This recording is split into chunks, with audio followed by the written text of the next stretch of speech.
Euh, Merci beaucoup, Monsieur le Président. Alors, c'est avec grand plaisir que je me lève aujourd'hui en Chambre pour appuyer la motion 497, l'efficacité énergétique.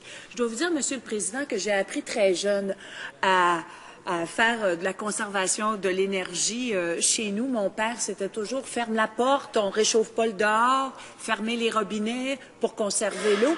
Et vraiment, par ces conseils-là et ces commandes de mon père, j'ai été sensibilisée très jeune à faire en sorte qu'on utilise que l'énergie, c'était une ressource et une denrée qu'il fallait respecter, tout comme l'eau. Alors, conservation de l'énergie, efficacité énergétique, ce sont des valeurs que j'appuie totalement et que je pense qu'il faut absolument au Canada appuyer. Alors, je vous lis la motion parce que c'est très important, parce qu'elle a un vocabulaire et des notion très importante qu'il faut souligner, que de l'avis de la Chambre, le gouvernement devrait mettre en place un programme d'efficacité énergétique afin d'encourager les propriétaires de maisons, d'immeubles résidentiels, de commerces et d'entreprises à réduire leur consommation d'énergie dans une perspective de lutte contre les changements climatiques, réduction des factures d'énergie des Canadiens et des Canadiennes, création d'emplois et de stimulation de l'économie. Alors, je trouve que c'est une motion absolument intéressante parce qu'il y a trois points. On parle lutte contre les changements climatiques. C'est vraiment à l'ordre du jour alors qu'il y a à New York cette conférence très importante. Et également, réduction de factures d'énergie. J'ai le bonheur et le plaisir de représenter la circonscription de La Salle-et-Marne dans le sud-ouest de Montréal. Et je dois vous dire que quand je fais du porte-à-porte, je rencontre beaucoup de propriétaires d'immeubles, de propriétaires de maisons, de résidences, et qui, eux aussi, ont peine à joindre les deux bouts parce que leur facture d'énergie continue d'augmenter alors que les revenus stagnent plutôt. Alors, un programme en place d'efficacité énergétique serait grandement bienvenu. Et comme l'ont mentionné certains de mes collègues, il y avait ce programme-là d'éco-énergétique qui avait eu beaucoup éco-énergie rénovation qui avait eu un immense succès. Alors, je ne comprends pas le gouvernement, alors qu'il y a des programmes qui ont d'immenses succès, que soudainement, on arrête, on considère que ce programme-là ne fait plus l'affaire, alors que ce programme a fait ses preuves et aurait continué à faire ses preuves. J'aimerais rappeler au niveau de la consommation d'énergie, oui, le Canada a fait quelques pas en avant, quelques pas timides, mais la bataille n'est pas gagnée.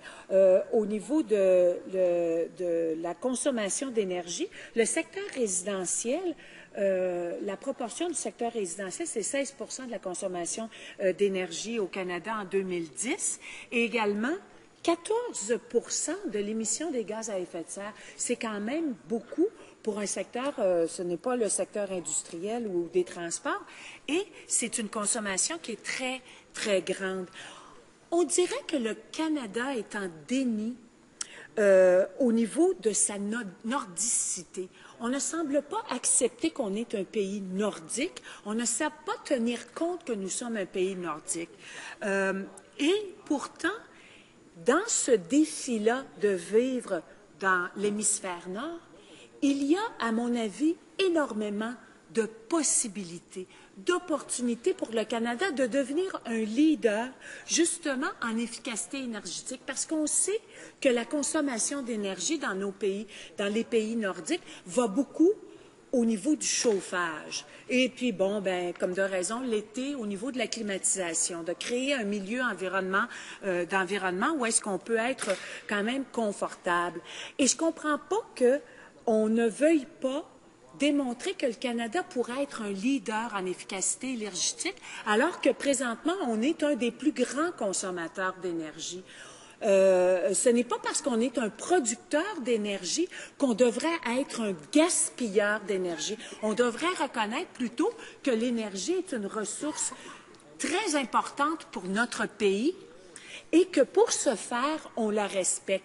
Et profiter de cette efficacité énergétique-là pour créer de l'emploi et de l'emploi à valeur ajoutée.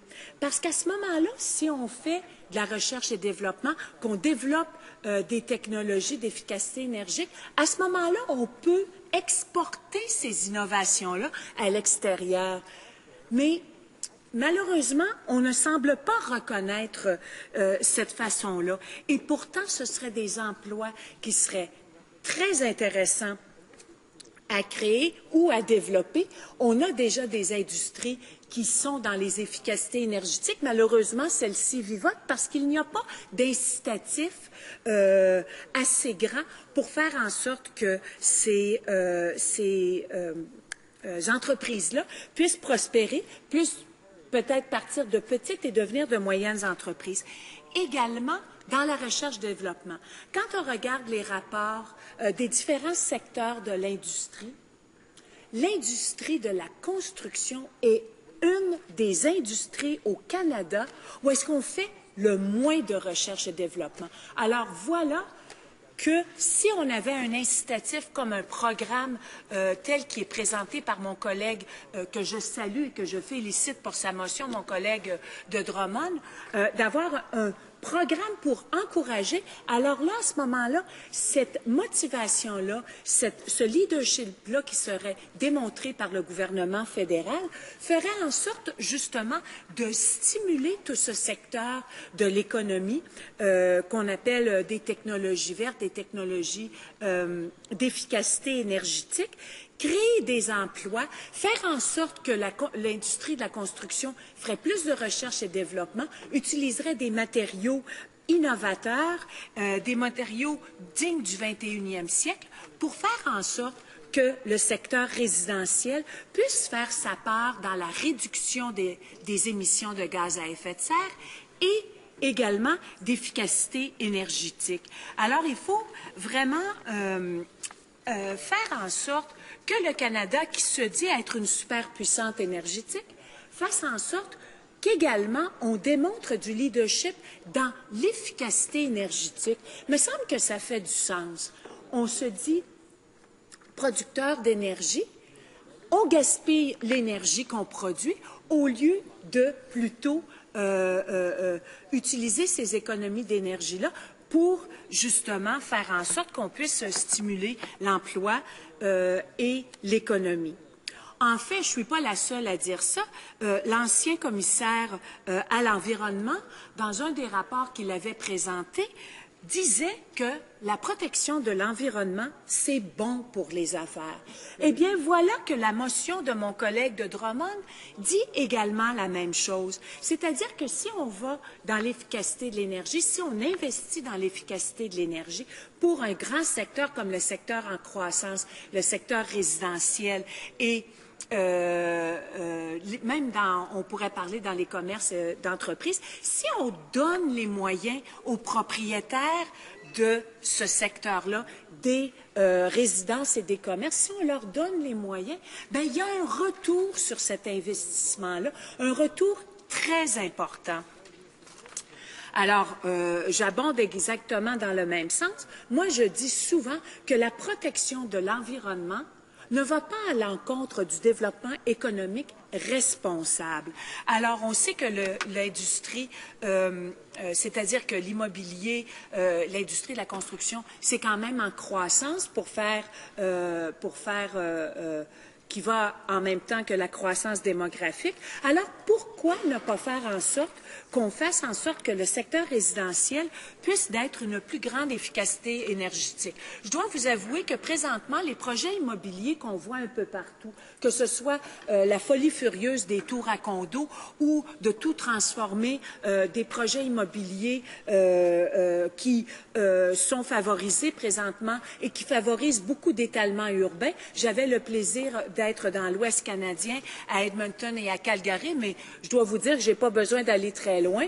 À Montréal même, il y a une expansion de l'étalement urbain. Et il faut remettre en question à savoir, est-ce que c'est la meilleure façon d'économiser l'énergie de toutes ces constructions-là. Alors, il faudrait voir aussi, savoir si ces constructions-là qui sont faites un peu à la va-vite respectent vraiment une efficacité énergétique. Alors, voilà une motion digne du 21e siècle. Voilà une motion qui fait preuve de leadership, qui va totalement dans le sens de réduire de faire une réduction des gaz à effet de serre, de lutter contre les changements climatiques, réduire les factures d'énergie pour pouvoir mieux investir dans les emplois d'aujourd'hui et d'avenir.